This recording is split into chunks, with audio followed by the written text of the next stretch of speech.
जय श्री राम।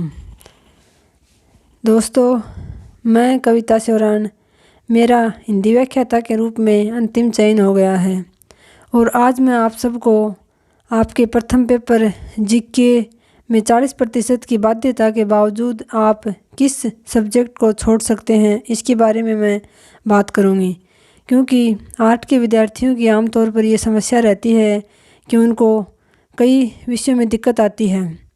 जैसे कि आप सभी को पता ही है, प्रथम पेपर जीके में 75 प्रश्न आते हैं और उसके लिए हमें 10 से 12 सब्जेक्ट पढ़ने पड़ते हैं अलग अलग।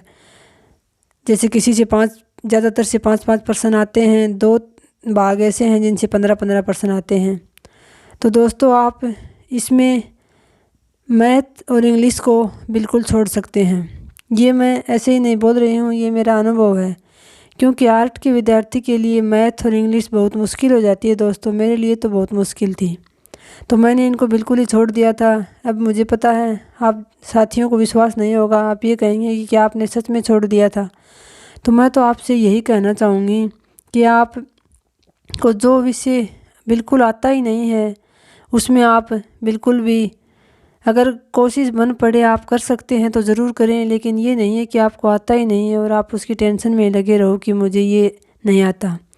जैसा कि दोस्तों पहले पेपर प्रथम पे अपने जो विषय होता है उसके दम पर भी लोग व्याख्याता बन जाते थे, लेकिन अभी 2022 में नया नियम बना है 40% की बाध्यता वाला। इसमें आपके 75% में से 30% तो अवश्य ही सही होने चाहिए, तब आपके 40% अंक बनते हैं। तो दोस्तों, मेरे हिसाब से तो ये नियम बहुत अच्छा है। कई इसको गलत भी बताते हैं, लेकिन मेरे हिसाब से ये नियम बहुत ही अच्छा है, क्योंकि एक व्याख्याता को इन सभी विषयों की भी थोड़ी बहुत नॉलेज होनी ज़रूरी है। तो मैं तो आपसे यही कहना चाहूँगी, अगर आपको मैथ्स और इंग्लिश नहीं आती है तो आप इनको बिल्कुल छोड़ सकते हैं।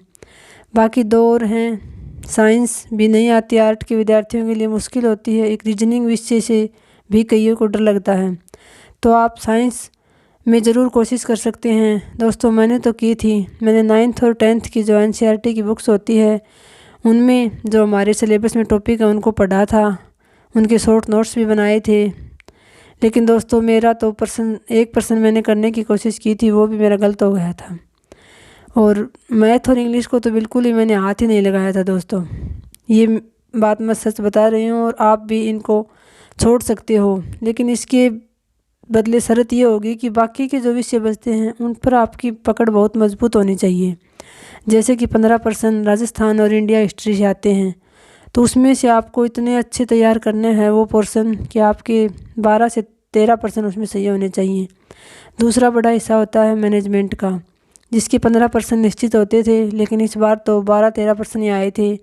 उसमें भी आपकी स्थिति यही होनी चाहिए कि आपके 12-13% सही होने चाहिए 15 में से।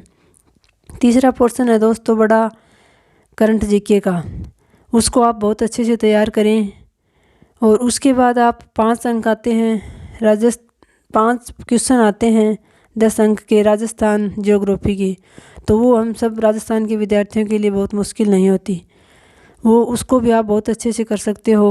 और 5 प्रश्न आते हैं दोस्तों पॉलिटिकल साइंस के, तो पॉलिटिकल साइंस के आजकल बहुत गहराई में प्रश्न पूछे जाने लगे हैं, तो उस हिसाब से आप उसको भी अच्छा तैयार करें। लेकिन दोस्तों, अगर आप किसी विषय को छोड़ते हो तो इसका मतलब है आप बाकी विषयों पर अपनी पकड़ बहुत ही मजबूत बनाएं।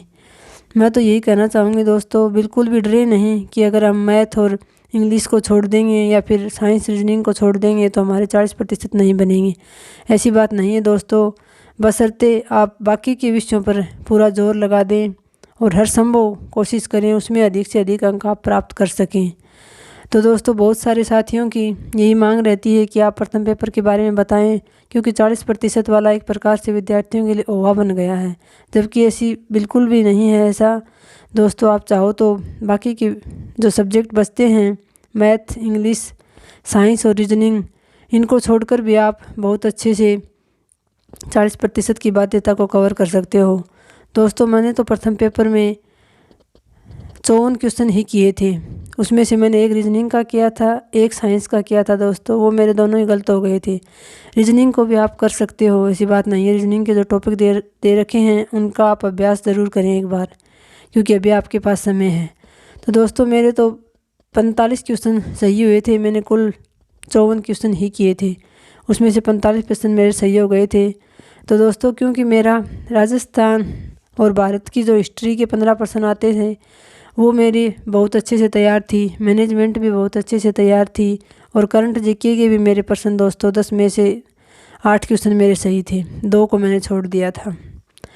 तो मैं तो आपको यही कहना चाहूँगी कि आप मैथ और इंग्लिश को छोड़ते हैं, साइंस और रीजनिंग में आप ज़रूर कोशिश करें, लेकिन मैथ और इंग्लिश नहीं आती है तो आप उसमें अपना समय ख़राब ना करके बाकी के विषयों पर अपना समय ज़रूर लगाएं, उनको बहुत अच्छे से तैयार करें दोस्तों। तो आज की वीडियो में इतना ही दोस्तों। कल के वीडियो में मैं आपको हमारे विषय यानी हिंदी के पेपर के बारे में बताऊंगी कि आप कहां से उसकी तैयारी शुरू करें। आज की वीडियो में इतना ही दोस्तों। जय हिंद।